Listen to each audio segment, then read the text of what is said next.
जो सूक्ष्म शरीर है उसमें मन के देवता कौन है? चंद्रमा। बुद्धि के देवता है ब्रह्मा जी। अर्थात जहां हमारी बुद्धि, हमारा मन एकाग्रता हो जाए, है ना, लग जाए, उसी का नाम है नैमिषारण्य। तो वहां शौनकादि 88 ऋषिगण अनवरत बैठे हैं आज भी वृक्ष के रूप में। सूत जी महाराज का उन्होंने अभिवादन किया है और ऋषियों ने सूत जी महाराज से 6 प्रश्न किए। उसमें सबसे बड़ा जो प्रश्न है वो ये है कि भगवान ने कैसे सृष्टि बनाकर, कितने अवतारों को लेकर कौन कौन सी लीलाएं करी हैं, उन सब का वर्णन करते हुए भगवान श्री कृष्ण के चरित्र का विस्तार पूर्वक वर्णन करिए। ऋषियों के प्रश्न को सुनकर सूत जी ने फिर अपना मंगलाचरण किया। अभी जो हमने सुनाया वो व्यास जी का था। वह कहते हैं नारायणं नमस्कृत्य नरं चैव नरोत्तमं देवीं सरस्वतीं व्यासं ततो जयमुदीरयति। सूत जी कहते हैं देखो ऋषियों, भगवान के वैसे तो असंख्य अवतार, कोई उनकी गिनती नहीं कर सकता। हमारे बालों की कोई गिनती कर ले, आकाश के तारों की गिनती कर ले, रज के कणों की गिनती कर ले, लेकिन भगवान के अवतारों का वर्णन नहीं कर सकता। गोस्वामी जी कहते हैं ना, हरि अनंत हरि कथा अनंता। विचार किया जाए तो हम सब भी भगवान के अवतार हैं, चाहे -50 पॉइंट कुछ हो, ठीक है।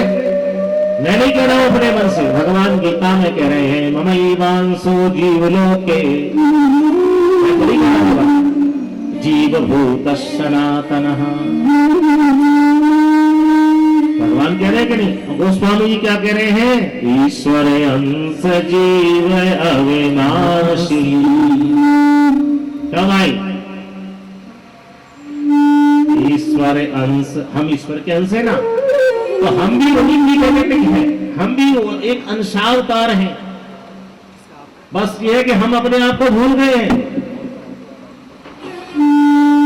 ईश्वर अंश जीव अविनाशी, अचेतन अमल सहज सुख राशि। हम क्योंकि कमजोर हैं, मतलब पॉइंट में है, इसलिए हम अज्ञान रूपी अंधकार से ढक दिए गए हैं। कैसे ढक दिए? ऋषियों ने बहुत सुंदर बात कही है, सुनो ध्यान से। किसी शेरनी ने शेर को जन्म दिया। क्या भाई? शेरनी का बच्चा तो शेर ही होगा। अब वो इतनी भूखी थी, बच्चे को प्रसव करने के बाद ना पशु बहुत भूखा हो जाता है, ये हम सब लोग जानते होंगे। गाय को बहुत भूख लगती है प्रसव होने के बाद, तुरंत उसके लिए कुछ ना कुछ खाने को रखते हैं। गाय तो यह सबके जानते हैं। तो एक दिन वन में बस के वनराज किनार में नाहर जायो। बहुत ध्यान से सुनिए। एक दिन वन में बस के वनराज की नार में नाहर जायो। वनराज कौन होता है? सिंह। उसकी पत्नी ने यानी सिंहनी ने सिंह को ही जन्म दिया। अब वो नवजात बालक था, उसे बहुत भूख लगी तो वो शिकार करने के लिए चली गई। इतने में ये गरड़िया आया। काहू गरड़िया के हाथ परो बाने बाए भेड़न संग चरायो। भूल गया सब कुल कुटुंब। वही स्थिति हमारी हो गई है। मतलब वो शेरनी शिकार खेलने के लिए चली गई तो वो भेड़ों को चराने वाला आया, वो गरड़िया, और उसने उसको उठा लिया, शेर के नवजात बच्चे को भेड़ों के संग रख दिया, उसी के संग पाला। अब वो अपने को भेड़ी समझने लग गया। समझ में आ रही है बात नहीं? एक दिना वन में बस के वनराज किनार में नाहर जायो। काऊ गरड़िया के हाथ लगो बाने बाए भेड़न संग चरायो। भूल गयो सब कुल कुटुंब। मुझे भूल गया कि मैं शेर का बच्चा हूँ, मैं शेर की प्रजाति का हूँ, मेरे अंदर कितना बल है, मैं राजा हूँ इस जंगल का। लेकिन वो अपने को मैं करने लगा, भेड़ जैसा खान पीन कर लिया। वैसे ही स्थिति हमारी हो गई है कि हम ईश्वर के अंश हैं, ईश्वर ही हैं, लेकिन काम क्रोध मद लोभ सब अनाथ नरक के पंथ, इन छह ने हमको बिगाड़ दिया। हमको अपना जो स्वरूप था उसको भुला दिया है। उस स्वरूप को ज्ञान करने के लिए ही सत्संग की आवश्यकता है। गोस्वामी जी कह रहे हैं ना, बिनु सत्संग विवेक न होई, लेकिन राम कृपा बिनु सुलभ न सोई। तो सूत जी कहते हैं कि भगवान के असंख्य अवतार हैं, लेकिन उसमें से भी प्रमुख 24 अवतारों का वर्णन किया गया है।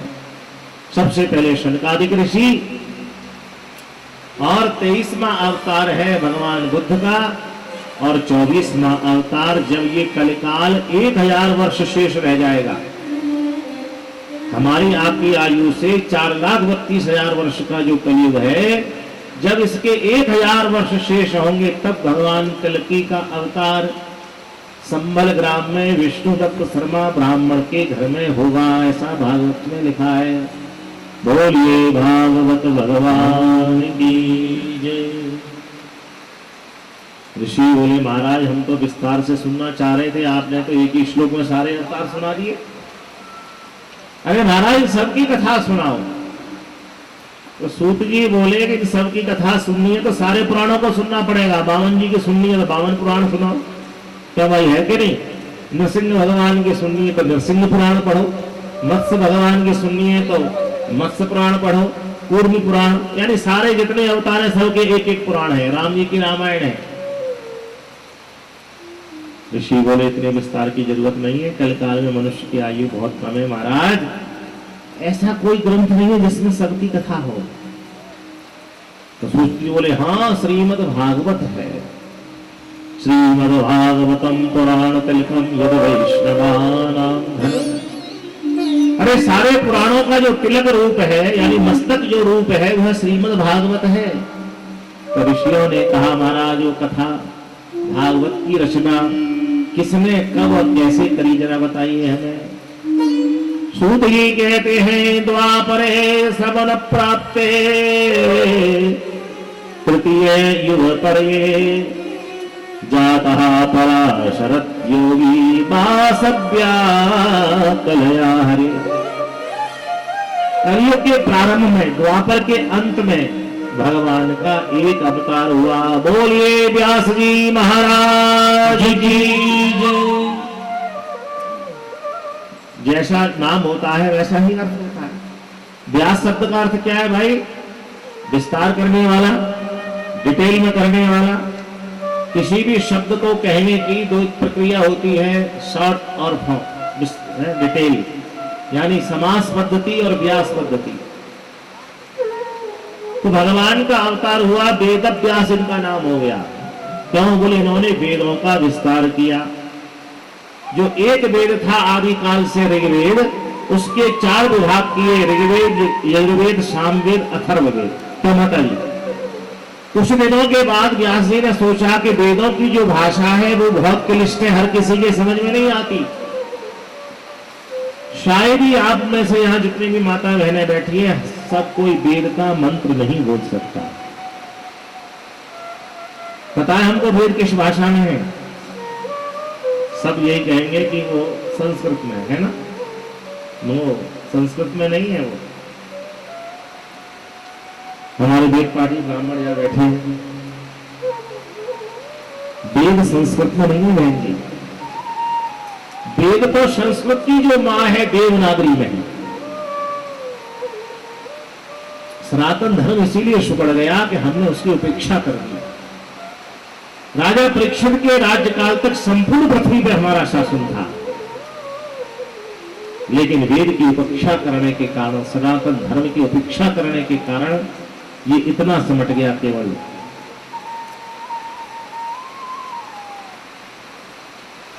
देवनागरी, देवनागरी और संस्कृत में बहुत फर्क है। जैसे माँ बेटी में फर्क होता है। संस्कृत में भगवान गणेश जी का श्लोक है, आप सबको याद होगा, गजाननम भूतिगणाधिसेवितम कपित्तजम्बो फलचार भक्षणम, है कि नहीं? उमासुतं शोक विनाशिकारकं नमामि विघ्नेश्वर पार्वती।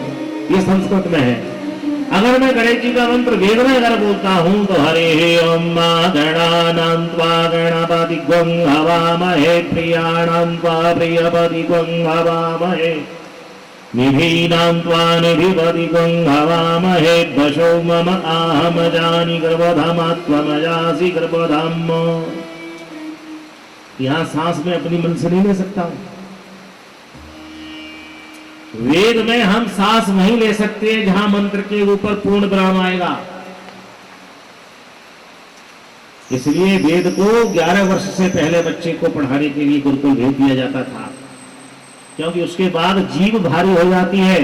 आप इस अवस्था में वेद पढ़ने की कोशिश करें मंत्र को तो आप शुद्ध नहीं बोल सकते, क्योंकि जीभ भारी हो गई, वो नहीं पलटेगी। कितने स्वर अनुस्वार कितने ग्वंग है उसमें, उसकी जो ग्रामर है वो सबसे ज्यादा स्ट्रांग है। लेकिन हमारी उपेक्षा के कारण ही सनातन धर्म की ये स्थिति होती है कि हमने वेदों को भुला दिया, उनकी उपेक्षा कर दी।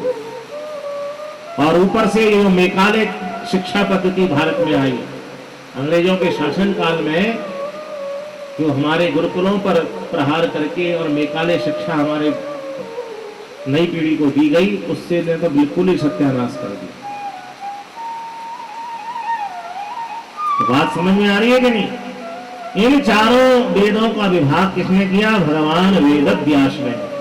ये कुसुम जी हमें पता होना चाहिए कि हमारे जो वेद हैं वो संस्कृत में नहीं, संस्कृत की जो मां है देवनागरी में है।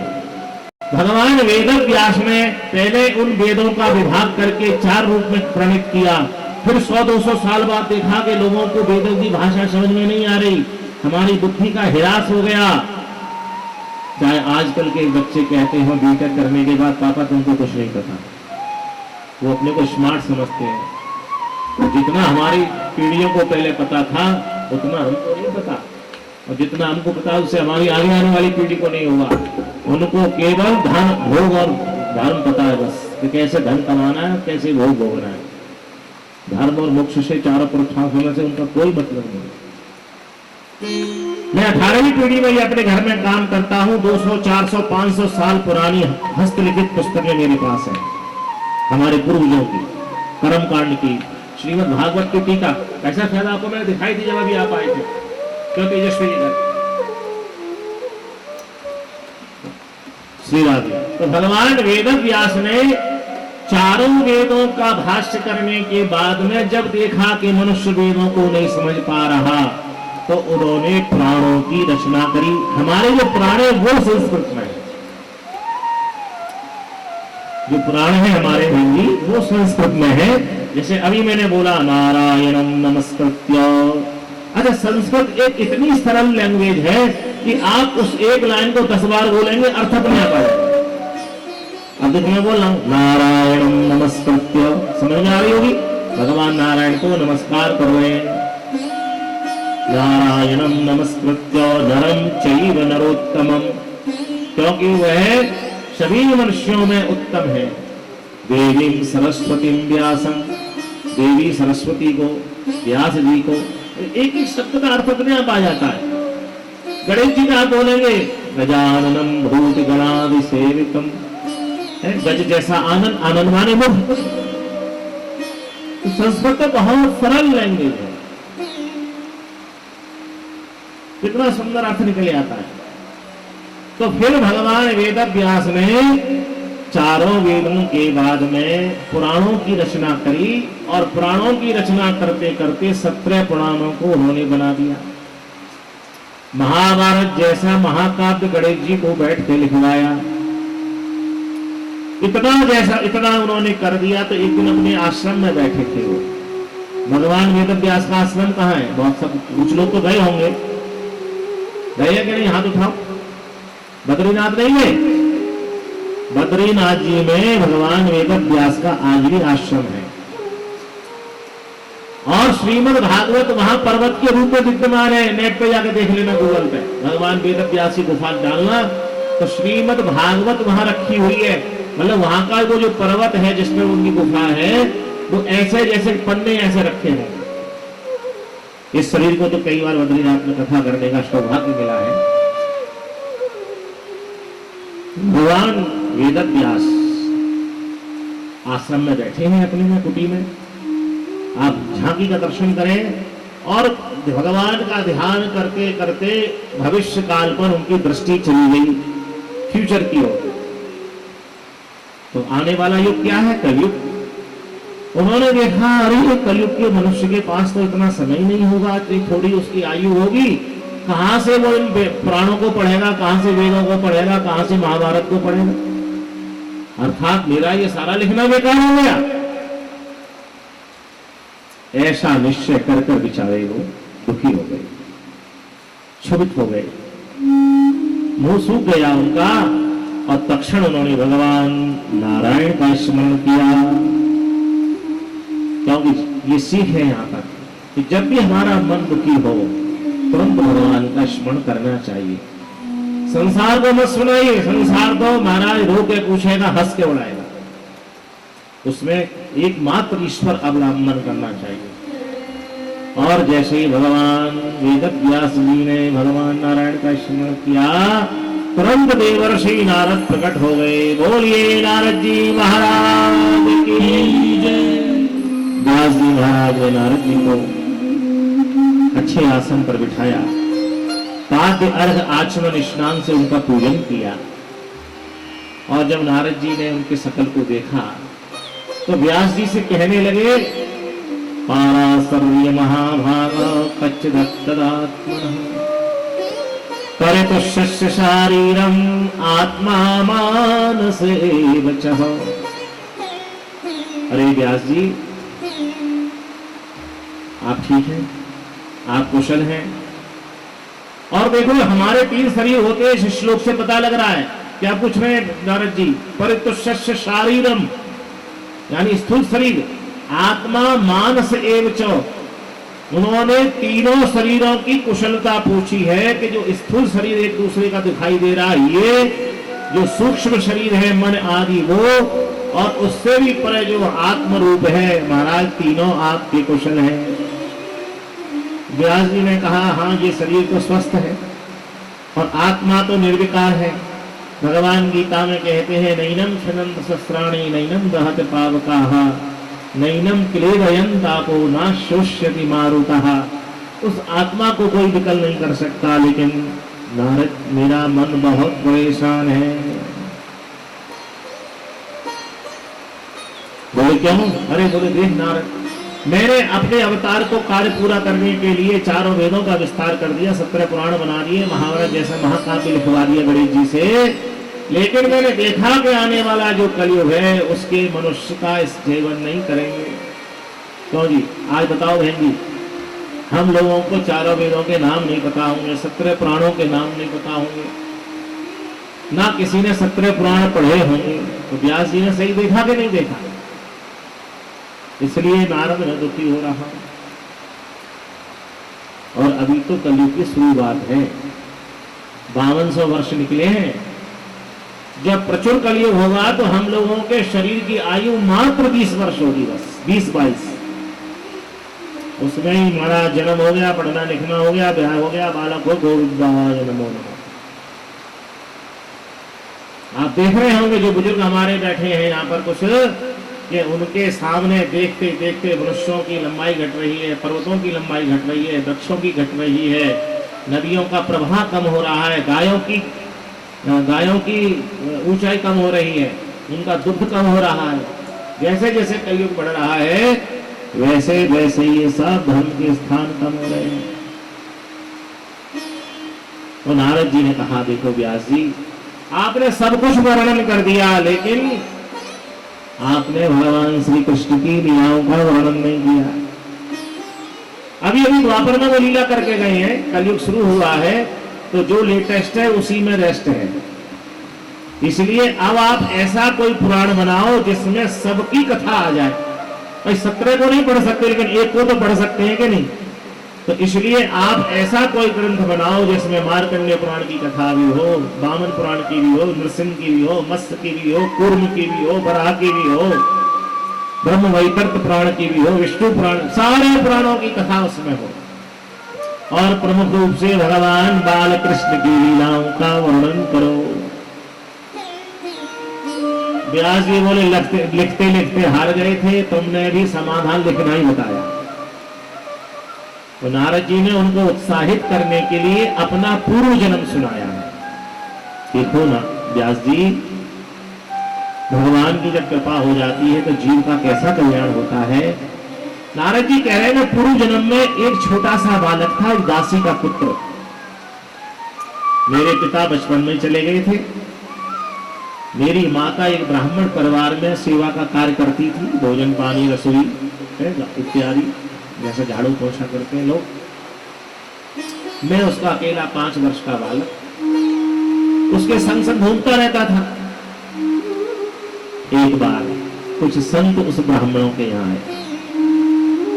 संत लोग आते हैं अच्छे घरों में जहाँ संस्कार होता है, और उन्होंने उस ब्राह्मण दंपति से कहा कि हम चातुर्मास करेंगे यहाँ पे। उन्होंने कहा बड़ी अच्छी बात है।